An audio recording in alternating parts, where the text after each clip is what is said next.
Here's a quick tip on finger placement. Now we see this a lot too, where the fret is really wide. You could put your finger anywhere along there, but the sweet spot is really right up behind the fret. You want to fret right there at the back because the fret does the work, not your finger.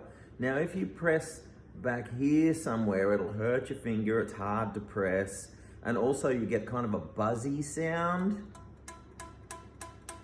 But up here, right behind the fret, that's where you find the nice notes. So try and train yourself always, especially with the scales and anything else that you're practicing.